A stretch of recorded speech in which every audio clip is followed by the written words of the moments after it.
Oui, bonjour tout le monde. Est-ce que le son est correct? Oui. Bien, je veux saluer d'abord mes deux collègues qui sont avec moi. Bernard Drainville, ministre de l'Éducation, et Sonia Bélanger, qui est ministre responsable des aînés, mais surtout députée de Prévost. Donc, on est chez vous. Je veux aussi saluer Paul Germain, le maire de Prévost. J'en reparlerai tantôt. Un gars, j'allais dire achalant, mais c'est pas un beau mot. Déterminé, déterminé. Et je veux saluer M. Bruno, M. Brisson, DG du centre de service, la directrice de l'école, tous les gens représentants des parents, des enseignants. Je suis vraiment content d'être à Prévost, d'être dans les Laurentides pour une belle nouvelle en éducation. Ceux qui me connaissent depuis longtemps savent que ça a toujours été, puis ça sera toujours ma priorité des priorités, l'éducation. Puis, bien, comme vous le savez, les gens qui habitent dans les Laurentides, à Prévost ou autour de Prévost, savent que la population a beaucoup augmenté. Puis, là, je vais faire une petite parenthèse sur Paul. On se rappelait ça tantôt.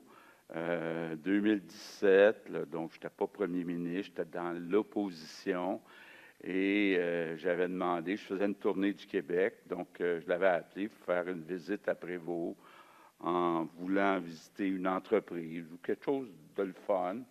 Et finalement, j'avais eu un énorme comité pour me dire ça prend une école secondaire à Prévost. Et c'était bien fait. Il me dit, Paul d'ailleurs, qu'il avait préparé son PowerPoint pendant toute la nuit. Donc, c'était bien fait. Et effectivement, on m'avait expliqué que, bien, vous savez, Prévost, c'est 14 000 habitants, puis il n'y a pas d'école secondaire. Ça, ce que ça veut dire, c'est qu'il y a beaucoup d'enfants qui sont obligés de prendre l'autobus pour aller dans des écoles secondaires plus loin. Donc, ce n'est pas idéal pour un jeune d'avoir du voyagement matin et soir. Et donc, je suis vraiment très fier, très fier aujourd'hui d'annoncer qu'on investit 226 millions de dollars pour construire une école secondaire à Prévost, 1218 places, donc pour des élèves.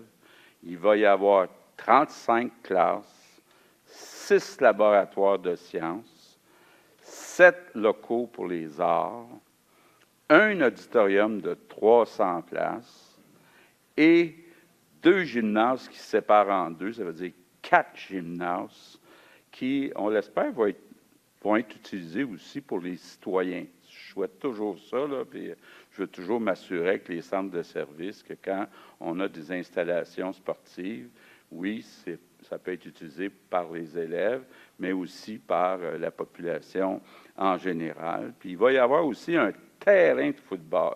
Donc, je pense que c'est la totale. J'espère qu'on a un Paul Germain de bonne humeur aujourd'hui. Et les travaux vont commencer dès le mois de mai. On calcule que l'école va être prête pour l'ouverture fin août, début septembre 2028. Donc, quand même, c'est un pas important. C'est un investissement encore qu'on fait dans les écoles. Et je veux dire un mot là-dessus, parce que j'entendais, entre autres, hier soir, mon ami Ricardo, à Tout le monde en parle, et je veux juste comme situer le contexte des écoles au Québec. Quand on est arrivé en 2018, il y avait un énorme rattrapage à faire pour nos écoles qui était vétuste. Et on a fait passer le budget pour les écoles, je parle de ce qu'on appelle le PQI, les infrastructures, de 9 milliards à 23 milliards. Donc, c'est toute une augmentation. Puis on a développé un nouveau concept d'école. Bon, puis là, je veux situer le gouvernement qui était là avant nous autres, le gouvernement libéral de M. Couillard, avait demandé à 3 personnes, Ricardo, Pierre Lavoie et Pierre Thibault, de développer un nouveau concept d'école qu'on avait appelé Lab École. Puis ils ont développé 6 écoles comme ça. Il y a 3300 écoles au Québec, là. Eux, ils ont fait ça, budget à peu près illimité, le plus beau possible. Bon, puis avec des appels d'offres, des architectes, tout ce que vous voudrez. Nous, ce qu'on a fait, c'est qu'on a retenu ce qu'il y avait de mieux dans ces 6 écoles-là. Donc, des fenêtres beaucoup plus grandes, des aires ouvertes beaucoup plus grandes, des cours beaucoup plus grandes, etc., etc. Donc, on a retenu un modèle parce que, bon, voyez-vous, le nouveau modèle d'école, on a déjà 100 de construites. Évidemment, on ne pourra pas revoir les 3300 écoles du jour au lendemain. Donc, on commence par les écoles où il y a le plus de travail à faire, soit les rénover, soit les remplacer par des nouvelles écoles, mais déjà, ou les agrandir, mais déjà de dire qu'il y a 100 nouvelles écoles qui ont été inaugurées selon le nouveau concept. Puis pour m'avoir visité, là, Bernard, tu as plus la chance que moi d'en visiter, même si ce n'était pas toi qui as lancé ça, mais c'est moi avec Jean-François Roberge en 2018. Mais tu as quand même un certain mérite d'avoir continué. Mais sérieusement, c'est magnifique. C'est magnifique, ça donne le goût d'étudier, ça donne le goût d'enseigner, parce que c'est le fun aussi d'avoir des enseignants qui travaillent dans un milieu qui est agréable. Donc, je suis content de cette augmentation de budget. Puis bon, là, je vous parle d'une augmentation de budget de 150 %. Là, vous allez dire, c'est bien beau, j'allais dire le béton, mais on essaye d'avoir le moins de béton possible dans les nouvelles écoles, d'avoir le plus de bois possible, parce que c'est plus chaleureux. Mais ce que je veux dire, c'est qu'il faut aussi investir dans les services. Et encore là, depuis que je suis premier ministre, depuis 2018, on a augmenté les budgets de l'éducation de 50 %. Si vous faites un petit calcul, là, 50 % en 6 ans, c'est quand même une grosse augmentation. Je ne pense pas qu'on ait jamais vu ça sur une période de 6 ans, une augmentation aussi importante. Évidemment, les centres scolaires voudraient en avoir plus. C'est la même chose du côté de la santé, vous le voyez dans les journaux. Mais là, ce qu'on dit, bon, par exemple, les budgets pour cette année ont augmenté de 6-7 %.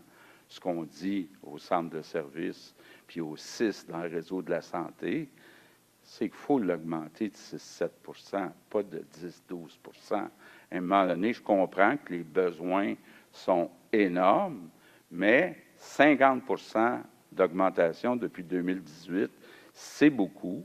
Et donc, il faut respecter les budgets. Je veux dire clairement, là, parce que là, il y a un grand débat, y a-t-il ou non des coupures?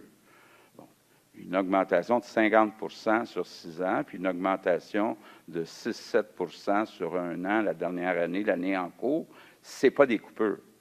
Mais si on dit à un centre de service ou à un 6, vous avez le droit, je dis n'importe quoi, d'embaucher 100 personnes, puis vous n'embauchez 120 personnes, bien, il va falloir revenir à 100 personnes. Donc, comme appelez-vous ça des coupures, bien, moi, j'appelle ça une augmentation de 100. Puis, la bonne gestion, c'est de dire, bien là, vous avez dépassé le budget qu'on vous a donné. Donc, tout ça pour vous dire que, évidemment, avec cette augmentation de 50 %, qu'est-ce qu'on a fait?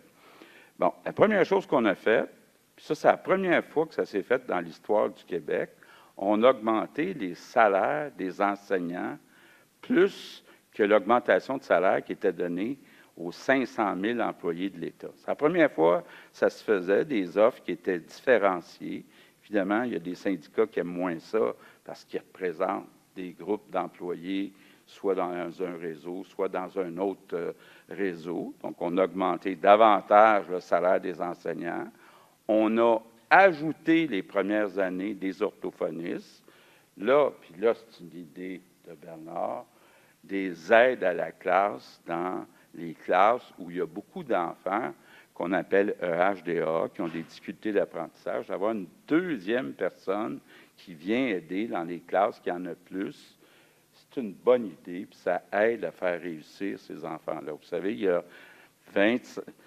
Je m'excuse, on m'avait donné 5 minutes, mais l'éducation, oui. Il y a 25 des enfants au Québec qui sont EHDA, ça veut dire qu'ils ont une difficulté d'apprentissage. La grande majorité de ces enfants-là, ils ont la capacité de réussir. Mais ils ont la capacité de réussir seulement si on les aide, surtout si on les aide le plus tôt possible, avant qu'ils commencent à redoubler, perdre leur confiance, etc., etc. Donc, c'est important d'aider ces enfants-là. Des fois, c'est des orthophonistes. Des fois, c'est tout simplement un deuxième enseignant qui vient prendre 2 jeunes à part, puis les aider. Donc, c'est important de le faire. Puis, on a développé aussi, puis bravo Bernard, développé beaucoup plus de programmes particuliers dans le sport, les arts. Puis on le sait, entre autres, au secondaire, ce qu'on ne veut pas, c'est que les jeunes décrochent. Puis pour pas qu'ils décrochent, il faut qu'ils trouvent ça le fun, l'école. Puis il y a des jeunes qui aiment moins ça, le français, les mathématiques, mais qui aiment mieux les arts, le sport. Donc, les programmes particuliers, ça a fait leur preuve. Donc, je termine en vous disant que l'éducation, ça doit être pour tous les Québécois, pour toute la société québécoise, la priorité des priorités, parce que l'avenir du Québec passe par nos jeunes. Donc, il faut leur donner tous les outils pour aller au bout de leur potentiel. Donc, très content de l'annonce aujourd'hui. Et sur ce, je ne sais pas si c'est ma job de faire ça, je passe la parole au ministre de l'Éducation, Bernard Drainville. Merci, Monsieur le Premier ministre. Que dire de plus? Bien correct, bien correct. J'aime ça, moi. J'aime ça entendre notre Premier ministre parler avec autant de passion d'éducation. Vous voyez que l'ancien ministre de l'Éducation qu'il a été est toujours très vivant dans notre Premier ministre actuel. Alors, très content, François, que vous soyez là. Très content, Sonia, d'être à tes côtés. On a travaillé fort pour cette annonce-là. Puis, je suis très, très content qu'on ait finalement pu faire cette annonce. Je sais, Monsieur le maire, que ça a été un dossier très important pour vous. Et donc, le premier ministre l'a dit, les travaux vont commencer au mois de mai prochain. Et si tout va bien, puis des fois, il y a des petits retards imprévus, mais si tout va bien, pour la rentrée scolaire 2028, donc, il y a des élèves, enfin, en principe, les élèves qui sont dans cette école-ci, les élèves de cette école primaire vont goûter à cette nouvelle école secondaire qui va ouvrir donc en 2028. Je ne vais pas refaire la description de tout ce que cette école-là va offrir. Le premier ministre l'a bien fait, mais ça va être une sacrée belle école. Ça va être une école nouvelle génération, donc, avec toutes les caractéristiques dont vous a parlé le premier ministre. 100 nouvelles écoles qu'on a ouvertes en 6 ans, autour d'une quinzaine d'écoles secondaires. Je ne sais pas si vous le saviez, là, mais il n'y avait pas eu une nouvelle école secondaire ouverte au Québec depuis 2009. Quand François Legault devient premier ministre, là, puis il décide de faire de l'éducation sa priorité, là, il n'y a pas eu une nouvelle école secondaire depuis 2009. On est en 2018 quand il devient premier ministre. Et depuis ce temps-là, on a ouvert 16 nouvelles écoles secondaires, sans compter celle-ci, là. Puis il y en a d'autres aussi là, qui s'en viennent là. Fait qu'on est très fiers de ça. Puis quand on dit que le budget de l'éducation a augmenté de 50 %, puis le budget des infrastructures en éducation, lui, a augmenté de 150 %, mais ça sert à ça, là. Ça sert à annoncer, puis à construire, puis à livrer des nouvelles écoles primaires et secondaires comme celle-ci, 226 millions. Puis évidemment, c'est bon pour la motivation. Fait, parce que c'est bon pour la motivation, c'est bon pour la persévérance. Puis parce que c'est bon pour la persévérance, c'est bon pour la réussite scolaire. Fait que quand on dit que notre priorité, c'est l'éducation, mais on ne fait pas juste le dire, on pose des gestes comme celui qu'on pose aujourd'hui qui démontrent que c'est vrai, que ce n'est pas juste des mots, ce n'est pas juste un discours. On met les investissements qui confirment ça. Alors, ça fait partie d'un ensemble de gestes que nous avons posés à l'éducation. Le premier ministre en a parlé, les projets particuliers. On pourrait parler du nouveau cours de français sur lequel on travaille, les aides à la classe, l'emphase qu'on met sur les métiers. Il faut valoriser davantage les métiers. Il faut former davantage d'enseignants également qui n'ont pas de brevet, mais on a créé des voies pour les amener vers le brevet. Tout ça, ça vise à renforcer notre système d'éducation puis à faire le grand redressement. Parce que moi, je vous dis, là, quand on est arrivé en 2018, là, l'éducation était due pour un grand redressement. Les deux partis qui nous ont précédés, ils ont été là pendant presque 50 ans. Puis nous autres, on fait quoi depuis ce temps-là? On fait du rattrapage, on investit ce qu'ils n'ont pas investi, on agrandit ce qu'ils n'ont pas agrandi, on construit ce qu'ils n'ont pas construit, on rénove, puis tout ça dans un contexte où l'effectif scolaire est en forte augmentation. Je vais vous donner un chiffre, là. Entre 22-23 et 23-24, là, le nombre d'élèves au Québec a augmenté de 45 000, essentiellement des élèves immigrants. Bien, 45 000 de hausse en un an, ça correspond à 90 écoles primaires, ça. De 500 élèves chacune. Fait on a un grand rattrapage à faire. Ils ont manqué d'amour, nos écoles. Puis en plus de ça, on a une forte augmentation de l'effectif. Il ne faut jamais l'oublier, ça. Fait qu'on réussit à scolariser tous ces élèves-là. Puis moi, j'en suis très fier. Évidemment, ça met de la pression sur les espaces, sur les effectifs, sur le personnel. Mais on réussit, Monsieur le Premier ministre, à scolariser tous ces enfants-là. C'est formidable, c'est extraordinaire ce qu'on fait au Québec actuellement en éducation, puis je trouve qu'on n'en parle pas assez. Alors, vous m'excuserez si je mets un petit peu l'accent sur le positif, parce que les défis en éducation, vous avez juste à... Tu sais, je veux dire, c'est quotidien, là. Mais une fois de temps en temps, je pense qu'il faut dire qu'on fait des choses extraordinaires. Fait que je vous salue. Je salue, bien entendu, notre directeur général, ici, du centre de service, M. Brisson. Bravo pour le travail que vous faites, René. Madame la directrice, vous saluerez, je l'ai fait un petit peu tout à l'heure en me promenant dans les classes, mais vous saluerez à nouveau le personnel de votre école. Les gens qui travaillent dans nos écoles, ce sont des gens dévoués, qui aiment les enfants. Puis la première mission d'une école, c'est les enfants. Les écoles, elles existent pour nos enfants. Il ne faut jamais l'oublier, il faut se le rappeler. Puis c'est pour eux qu'on fait cette annonce aujourd'hui, c'est pour nos enfants, c'est pour nos élèves. On continue d'investir en éducation. Ça va rester notre priorité. Puis si vous voulez me garder comme ministre, moi je vais continuer à travailler fort, Monsieur le Premier ministre, pour être le meilleur ministre de l'Éducation possible. Mais aujourd'hui, c'est une belle journée pour Prévost puis pour le réseau scolaire québécois. Merci infiniment et je vous présente maintenant, je laisse la place à votre députée, Sonia. Oui, alors, bien, Monsieur Legault, chers collègues Bernard, Monsieur Germain, permettez-moi de saluer, puisque je suis dans ma circonscription, deux maires qui sont ici aujourd'hui, le maire de Sainte-Sophie, Monsieur Guy Lamotte, et le maire de Saint-Hippolyte, Yves Dagenet. Merci d'être là.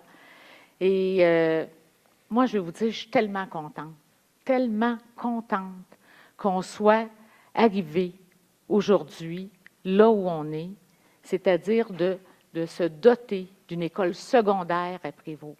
Les parents de Prévost vont être contents.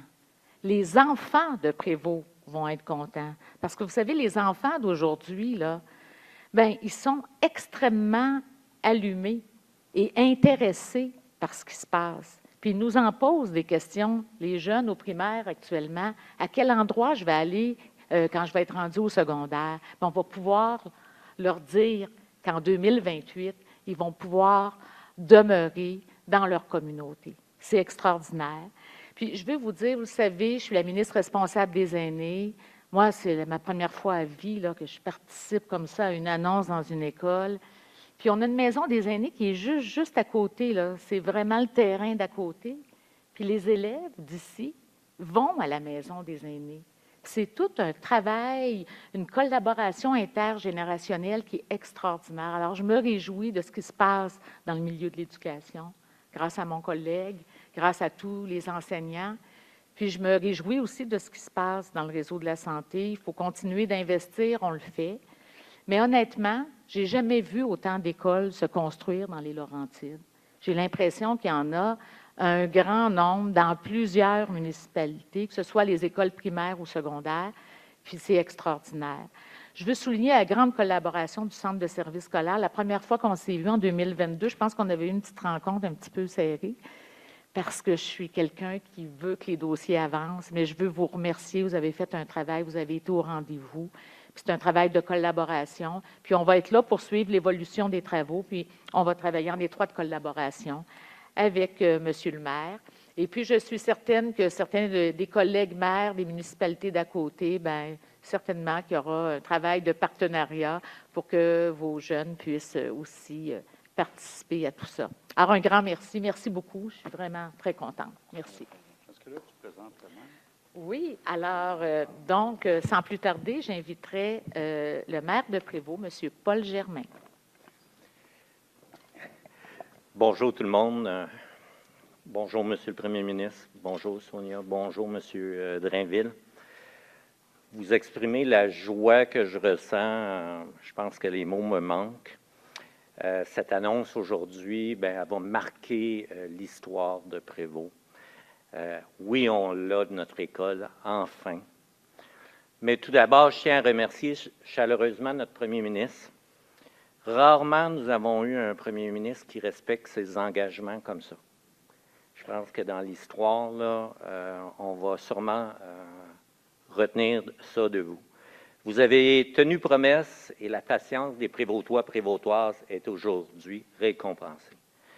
Je souhaite aussi exprimer ma grande gratitude au ministre de l'Éducation qui, manifestement, met les enfants au centre de son action. Aussi remercier Sonia qui a été un partenaire exceptionnel, une partenaire exceptionnelle qui m'a enduré pendant tout le processus, mais qui a compris comment c'était important pour Prévost et pour nos jeunes. Je veux remercier aussi notre directeur de la commission scolaire et toute son équipe qui ont été véritablement des alliés. Excusez-moi, Centre de services scolaires. Merci, Monsieur le Premier ministre. Sans votre collaboration, mais on n'aurait pas pu aller au bout de ce processus-là. Cette annonce, c'est l'aboutissement d'un long combat mené par les citoyens de Prévost, un combat auquel notre administration s'est investie depuis maintenant 8 ans. Mais les citoyens, ça fait 25 ans qu'ils réclament cette école-là. Je me souviens particulièrement du 4 mai 2019, où il y a une marche historique avec 400 Prévostois et Prévostoises et de nombreux enfants qui réclamaient, lors de cette marche, une école secondaire pour leur ville. Cet élan citoyen a été le moteur de ce projet. Je suis d'ailleurs fier de vous annoncer qu'en l'honneur de cette mobilisation citoyenne, l'avenue où sera érigée l'école secondaire portera le nom de l'avenue du 4 mai pour que jamais on oublie l'aspect mobilisation citoyenne dans ce dossier-là. Je pense que c'est important que les citoyens reprennent confiance dans les institutions démocratiques, surtout aujourd'hui. Je tiens à souligner le travail exceptionnel des équipes municipales. Mon directeur général qui est là a tout donné, sans relâche. Certains ont douté, moi y compris, mais l'annonce d'aujourd'hui me redonne foi en la vitalité de notre ville. Ce projet, c'est bien plus qu'une école, c'est un écoquartier, un lieu de vie où se côtoient une bibliothèque, un parc avec un auditorium en plein air, des espaces verts, des pistes cyclables et de nombreux autres services. Un lieu où les Prévostois de tout âge pourront se retrouver et partager des moments privilégiés, tout en se remémorant le parcours qui nous a menés ici. Je sais que certains d'entre vous ont été patients, voire impatients. Sachez que nous sommes sur le point de créer un lieu unique à l'image de Prévost, un lieu où la nature et la ville se rencontrent harmonieusement. À Prévost, nous aimons les défis et nous aimons sortir des sentiers battus. C'est ce qui fait notre particularité aux grandes dames, par exemple, de l'équipe de la SQI, que je profite, je les salue et je les remercie. Ensemble, on a pu créer un projet d'école dans un environnement riche et verdoyant. Et je suis sûr que ce sera un projet novateur pour l'ensemble du Québec.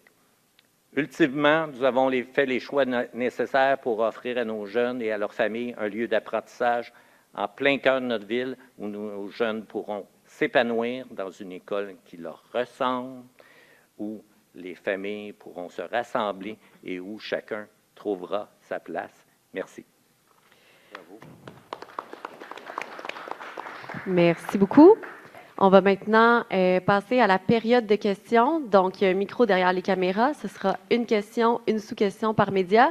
S'il vous plaît, nommez le média que vous représentez avant de poser la question. On va débuter en français, terminer en anglais. Et je crois reconnaître Alain Laforêt, TVA. Je n'ai pas besoin de me nommer.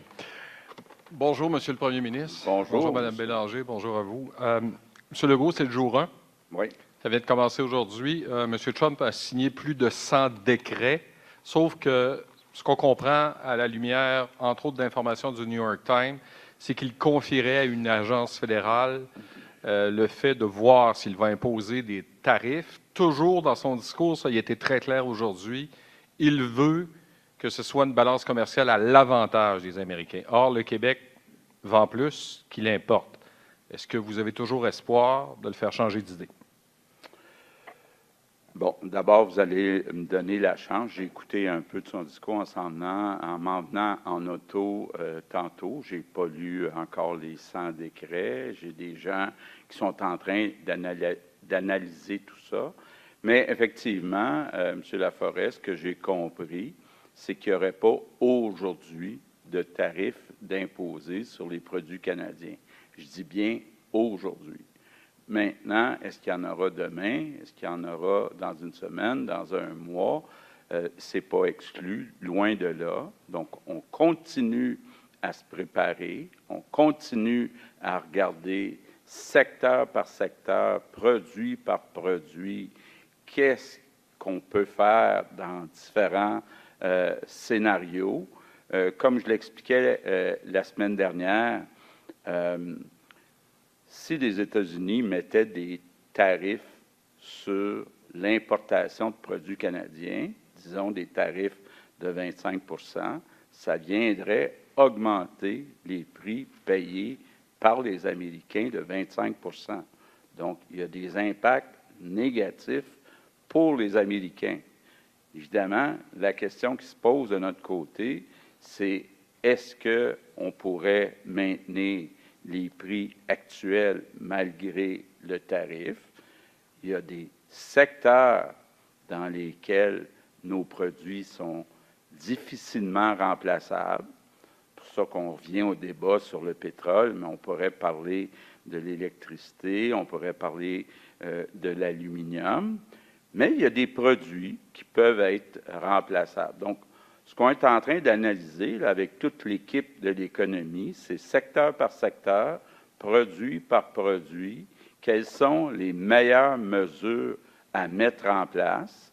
Puis dans les mesures à mettre en place, si M. Trump mettait des tarifs à l'importation, ça peut être soit qu'on met, nous aussi, des tarifs à l'importation, mais ça peut être aussi des tarifs à l'exportation, par exemple, dans le secteur de l'énergie. L'idée, c'est de protéger les Québécois, protéger les Canadiens. Dans mon cas, à moi, là, c'est de protéger les Québécois. Donc, s'il y a des tarifs américains, on va être prêt à des représailles qui vont quand même protéger les Québécois. Puis quand je dis protéger les Québécois, c'est dans le choix des représailles, mais c'est aussi dans l'aide qu'on pourra donner et à nos entreprises et à nos citoyens, un peu comme on l'a fait dans la crise de la COVID. Ma deuxième question, ça concerne les frontières. Oui. Le président Trump a été très clair. Là, entre autres, il veut sécuriser la frontière plus du côté du Mexique, mais il n'écarte pas de le faire du côté canadien. Puis on le sait, actuellement, les passages sont plus vers le Canada en direction des États-Unis.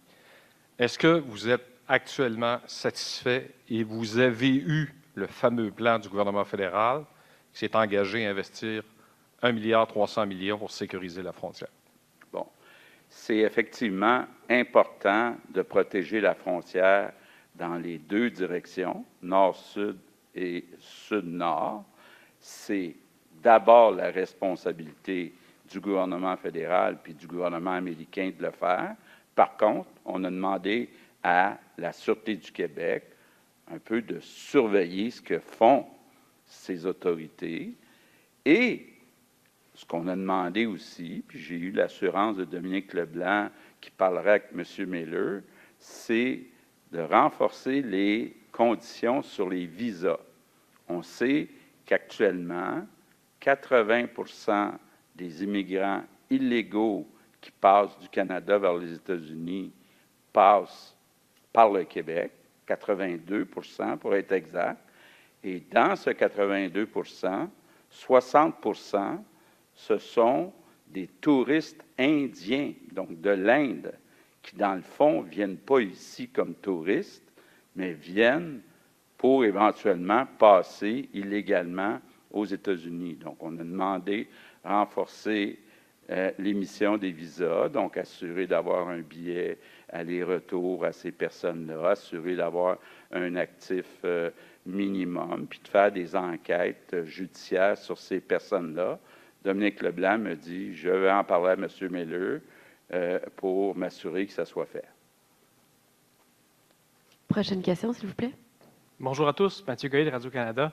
Vous avez mentionné que vous êtes prête à faire ce qu'il faut pour aider les entreprises qui subiraient les tarifs. Or, en même temps, vous avez enregistré le plus grand déficit de l'histoire du Québec, 11 milliards de dollars. Vous vous êtes engagé à retrouver la voie vers l'équilibre budgétaire. Est-ce que votre déficit limite votre capacité à aider les entreprises en cas de tarifs? Bon. D'abord, revenons sur notre déficit. Notre déficit avant versement au remboursement de la dette, c'est de 8,8 milliards. Donc, il faut le regarder en pourcentage du PIB. Il y a deux raisons essentielles à ce déficit-là. On a choisi de faire des investissements majeurs en éducation et en santé, et on a choisi de réduire les impôts pour améliorer le revenu disponible des Québécois, donc l'argent qu'ils ont dans leur poche. On pense sur 5 ans être capable de revenir à l'équilibre budgétaire. Maintenant, je comparais un peu la situation, la crise, que je peux appeler la crise Trump, à la crise de la COVID. Quand des entreprises, des citoyens se font frapper, c'est le rôle du gouvernement de les aider. Donc, c'est comme ça qu'on va regarder la situation. Est-ce qu'il y aura des tarifs? Notre premier choix, c'est qu'il n'y en ait pas de tarifs. Puis quand je vois aujourd'hui qu'on parle plus du Mexique que du Canada, peut-être que tous les efforts qu'on a faits pour parler avec des politiciens, pour parler avec des gens d'affaires, parce qu'il y a des gens d'affaires américains qui sont très inquiets de payer leurs produits qui viennent du Canada 25 % plus cher. Donc, c'est le premier choix, qu'il n'y en ait pas de tarif. Donc, s'il n'y a pas de tarif, on n'aura pas besoin d'aider personne, puis ça ne viendra pas toucher le déficit. Il y a présentement dans la Fédération certaines tensions, notamment avec l'Alberta qui n'est pas prête à sacrifier ses exportations d'énergie. À quel point vous êtes prête à embarquer dans l'équipe canadienne puis défendre une unité parmi la Fédération canadienne pour dire que chaque province doit jouer son rôle dans le Québec? Bon, d'abord, je n'embarquerai pas dans la partie légale. Si on décidait, par exemple, d'ajouter un 25 % de tarif sur l'exportation de pétrole, est-ce que le fédéral peut faire ça sans l'accord d'Alberta? Je n'embarquerai pas là-dedans. Mais c'est certain que quand M. Trump dit « je suis capable de me passer de tous les produits canadiens », nous, on pense que ce n'est pas exact. Demain matin, M. Trump ne peut pas remplacer le 100 milliards et plus de pétrole qui importent à chaque année du Canada, surtout au prix qu'ils payent. Donc, il faut regarder dans notre jeu quelles sont les meilleures cartes, les jouer au bon moment, rien exclure, pas dévoiler notre jeu. Je ne vous dirai pas aujourd'hui qu'est-ce qu'on va faire. D'abord, on va attendre de voir ce que M. Trump va faire, mais je pense qu'on doit rien exclure. Prochaine question. Bonjour, M. Legault. Qu'est-ce que vous pensez de la dissension de Mme Smith et lui avez-vous reparlé depuis la semaine dernière et à quel point c'est important que les premiers ministres montrent un front uni? Bien,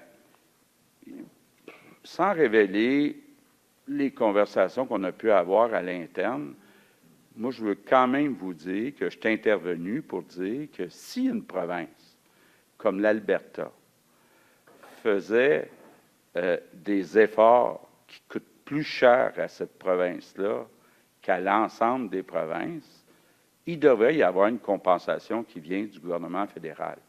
L'idée, c'est de gagner, de faire gagner le Canada, mais de pas nécessairement faire plus payer une province qu'une autre. Donc, il doit y avoir une certaine équité pour faire rire Mme Smith, je dirais même une certaine péréquation, pour s'assurer que les provinces à qui ça coûte plus cher, bien, ont une plus grande compensation du gouvernement fédéral. Mais au bout de la ligne, là, si M. Trump décide de nous faire mal, bien, nous, il faut répliquer avec les meilleures cartes qu'on a. Quelle a été la réaction à votre suggestion? Oh, bien là, vous lui demanderez à elle. Je ne dévoilerai pas ce qu'elle nous a dit. Combien êtes-vous prêt à investir en aide aux entreprises et aux citoyens? Vous évoquez vous-même la possibilité de déployer des programmes d'aide pour les entreprises et les citoyens. Combien êtes-vous prêt à mettre? Écoutez, on n'est pas rendu là parce qu'on ne sait pas.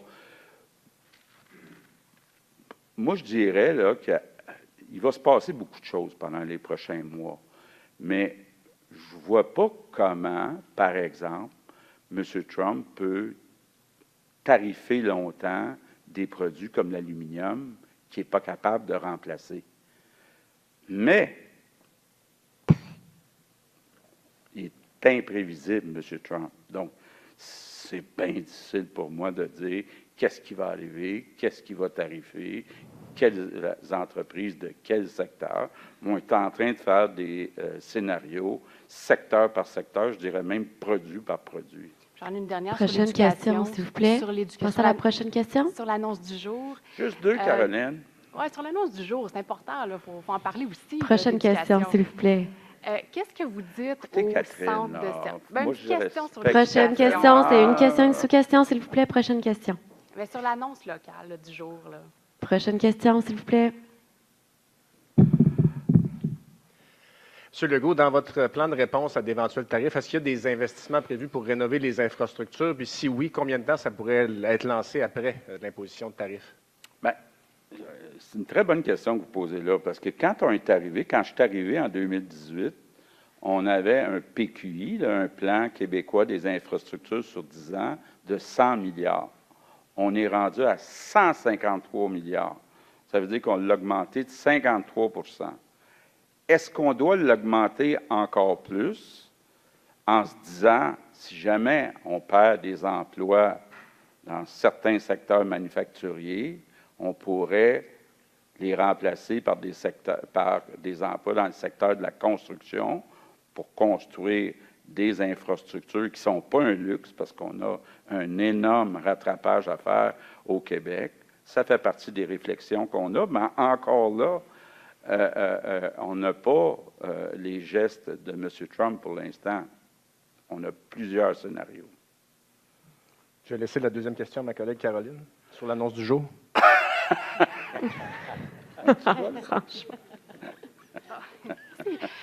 Monsieur Legault, qu'est-ce que vous dites aux centres de services scolaires qui coupent dans l'aide alimentaire, qui coupent dans l'achat de livres et dans les sorties culturelles? C'est des coupures qui affectent directement les services aux enfants. Là. Qu'est-ce que vous dites à ces centres de services scolaires? Ce que je dis, là, c'est que les centres scolaires, depuis 6 ans, ont eu des augmentations de budget de 50 %. par rapport à l'année passée, ils ont eu des augmentations de budget entre 6 et 7 Si ils ont décidé d'augmenter leur budget de 8-9 bien, à un moment donné, c'est une question de bonne gestion. Là. Le portefeuille des Québécois n'est pas illimité. Il faut respecter le budget. Et précisément sur ces coupures. Prochaine question, s'il vous plaît. Bonjour. En fait, bon, c'est une très belle annonce pour Prévost, là, on ne peut pas se le cacher. Cependant, je me questionnais, vous avez parlé tantôt que, bon, vous ne faites pas dans les coupures. Par contre, du côté de Sainte-Sophie, il devait y avoir une école primaire qui devait être construite. Du côté de Mirabel-Saint-Canute, également, il devait y avoir une école primaire qui devait être construite. Tout ça a été mis sur la glace. Pour quelles raisons? D'un, ils ont été mis sur la glace et qu'est-ce qu'on va faire avec ces écoles-là? Bon, d'abord, il n'y a rien qui est mis sur la glace. Ce qu'on essaie, c'est d'y aller selon les priorités. Donc, quelles sont les écoles qui sont vétustes? Quels sont les endroits où on a vraiment besoin de places additionnelles? On a augmenté le budget de 9 milliards à 23 milliards, donc une augmentation de 150 Il faut quand même aussi regarder la main-d'œuvre qui est disponible dans le secteur de la construction, les ressources qu'on a aussi financières de disponibles, mais on n'a pas rien mis sur la glace. On y va selon l'ordre de priorité que Bernard nous donne. Donc, on y va avec les écoles où c'est vraiment vétuste, où il y a vraiment un besoin à court terme.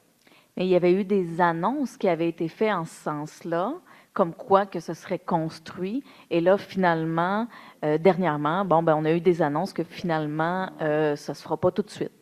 Oui, bien c'est ça. Ça va se faire éventuellement, donc au fur et à mesure que c'est possible de le réaliser. Merci. Prochaine question, s'il vous plaît. Bonjour à tous.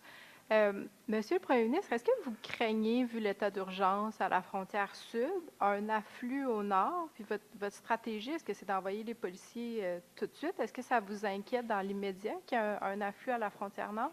Ce n'est pas quelque chose qu'on exclut, effectivement. C'est une inquiétude qu'on a. On va voir comment M. Trump va s'y prendre pour expulser. Il parle d'expulser des millions de personnes. Bon, là, il nous dit aujourd'hui qu'il y a peut-être des ententes avec le Venezuela. Il faut effectivement pas se retrouver avec un nouveau Roxham, puis avoir des demandeurs d'asile qui débarquent au Québec. Là. Donc, on suit ça. C'est une des raisons pour qu'on ait des agents de la SQ qui surveillent des deux côtés. C'est déjà commencé. Dans le sens que vous avez déjà envoyé des renforts policiers, c'est déjà fait? Oui, okay. Oui, il y a déjà des renforts. Puis je voulais juste préciser, vous laissez entendre que vous êtes ouvert à un certain compromis, peut-être, pour avoir l'adhésion de Neil Smith dans le Front commun. Est-ce que son adhésion est nécessaire, selon vous? Bien là, il faudrait demander ça au gouvernement fédéral. Il y a des questions légales, il y a des questions politiques, je suppose. Là, donc, il faudrait poser ces questions-là au gouvernement fédéral. Prochaine question, s'il vous plaît. Prochaine question. Doit être présente dans le Front commun? Prochaine question, s'il vous plaît. Idéalement, oui. Merci.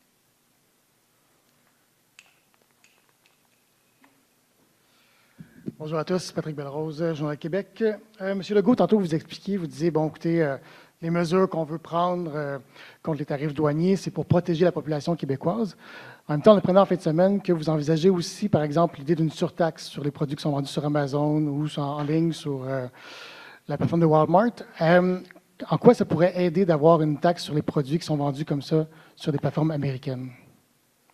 Bien, d'abord, là, je ne veux pas entrer à dévoiler exactement ce qu'on veut faire. Ce que je dis, c'est qu'on n'exclut rien, que ce soit pour tarifer des produits qui sont vendus ici ou des produits qui sont vendus aux États-Unis. Donc, je veux juste dire, on n'exclut rien. Mais juste sur la logique de taxer les produits qui sont vendus ici, en quoi c'est nécessaire d'envisager même cette avenue-là, alors que ça va ajouter au fardeau des Québécois?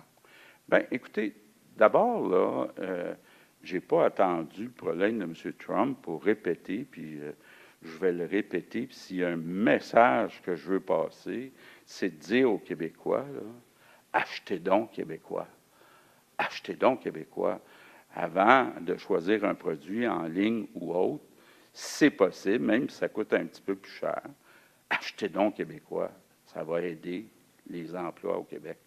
Vous avez lu M. Laulier ce matin qui dit que la CAQ ne va pas réaliser le troisième lien, que c'est simplement un leurre pour garder les députés de la région dans le parti ou les garder calmes, si on veut. Qu'est-ce que vous répondez à M. Laulier? Bien, qui nous regarde aller. Lou, c'est clair qu'on va le réaliser, puis on va le réaliser le plus vite possible, puis la machine est en marche. Prochaine question. Merci. Bonjour, Olivier Bossé du Soleil. Où est-ce que vous en êtes avec la nomination d'un négociateur pour le Québec? Bien, on l'annoncera en temps et lieu. Mais c'est encore dans vos plans. OK. Oui. C'est encore dans nos plans. Moi, j'ai déjà dit que je n'irais pas accélérer le renouvellement qui est prévu en 2026 de l'accord, Canada, États-Unis, Mexique. Peut-être que ça devrait être seulement Canada, États-Unis.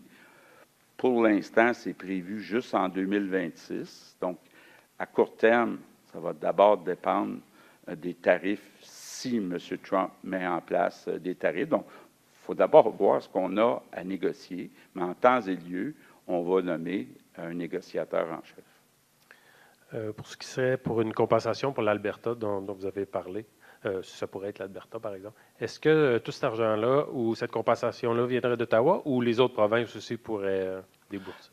Écoutez, là, on rentre beaucoup trop dans le détail. Ce que je dis, c'est qu'il devrait y avoir une certaine équité. Même chose si le Québec faisait des efforts sur l'électricité, quoi qu'on n'aimerait peut-être pas ça, récupérer de l'électricité, mais si on fait des efforts plus que d'autres provinces, c'est important que la facture soit partagée de façon équitable. Puis, le fédéral, on a demandé de l'aide au fédéral. Prochaine question. Fédéral. Merci. Oui, bonjour, Tommy Chouinard, La Presse. Monsieur Legault, vous avez dit tout à l'heure que toutes les mesures de représailles viseraient à protéger les Québécois. Dites-moi en quoi, par exemple, réduire l'exportation d'hydroélectricité, ce serait à l'avantage des Québécois et ça profiterait aux Québécois? Bon.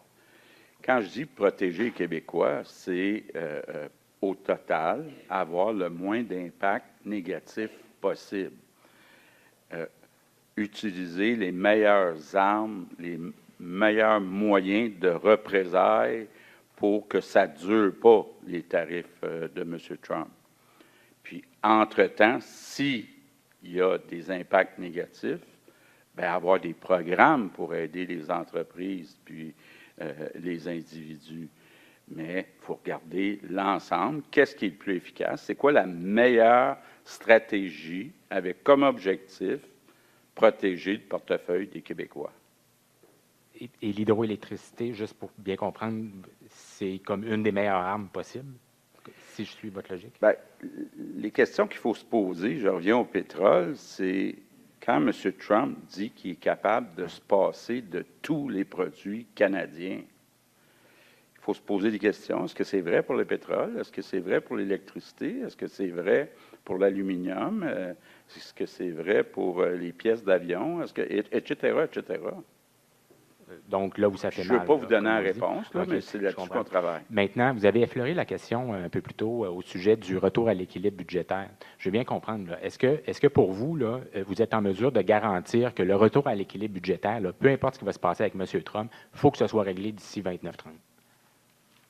Bien, écoutez, là, vous me posez une question. Là. Est-ce que M. Trump va sortir l'arme atomique ou qu'est-ce qu'il va faire exactement, M. Trump? Là? C'est beaucoup trop tôt pour répondre à cette question-là.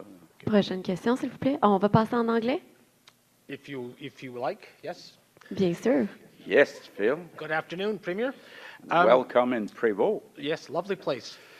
What is your impression just from today? You seem to think that seem to be saying that maybe Mr. Trump, the fact that he's holding off on the tariffs for today, does that mean you can let down your guard, or you still have to be very, very watchful? No, I still have to be very watchful because he seems to be very serious about reducing or even erasing his trade deficit. So he's serious. So, but it looks like it won't happen today. That's it. Do you think Quebec's message is getting through to the Americans, especially to key persons like state governors, people that that your delegation is in touch with? Is Quebec's message getting through to the United States? Honestly, I don't know if it's my message, our message, or messages sent by other people in the rest of Canada. But one thing is clear. We've spoken with CEOs of American companies telling them that it won't be good for them if they have to pay 25% more when we send them for parts, for example. So I think I was hearing the governor of Michigan.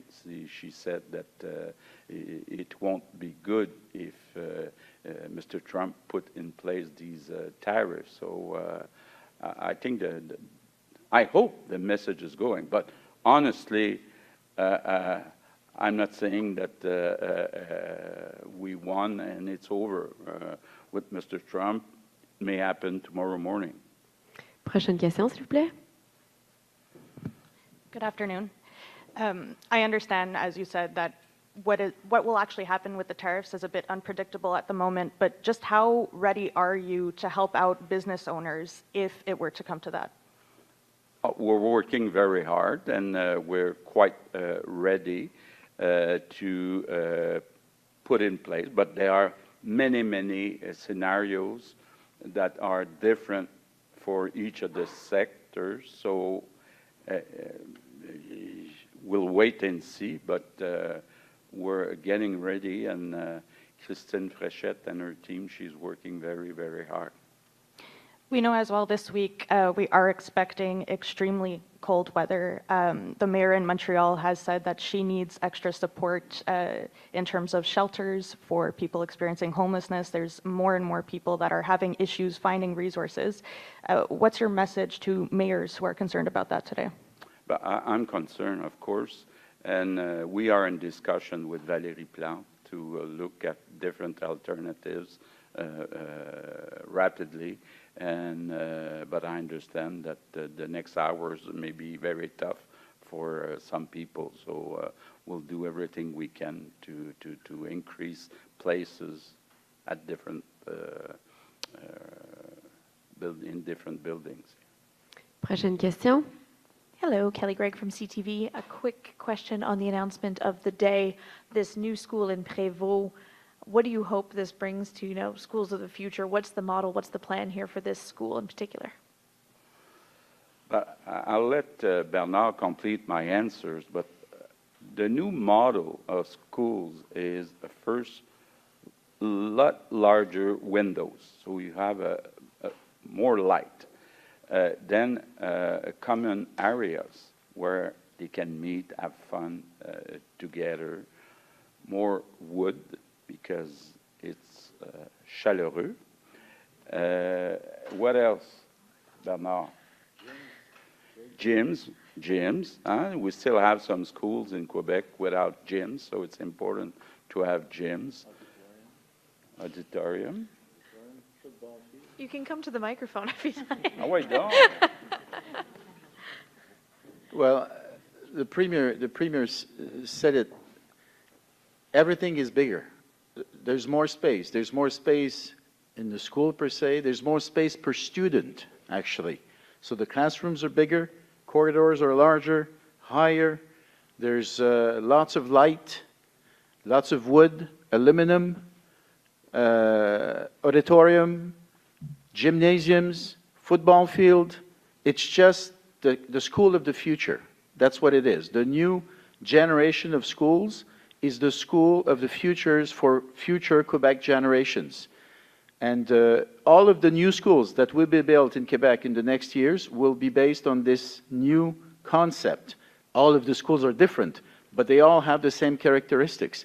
And ultimately, the purpose of these new schools is to make the life of the students and the school personnel better. They are more happy, their well-being is increased, their motivation is bigger, the level of resilience, and ultimately the success of these students is increased. It's easy to understand. If you feel good in a certain place, you're going to be happier to work and study in this place. And this is the whole concept underlying the new school. Merci. Okay. Merci à tous. C'est ce qui met fin à la période de questions. Vous pouvez rester à l'avant. On va passer à la prise de photos officielles, s'il vous plaît.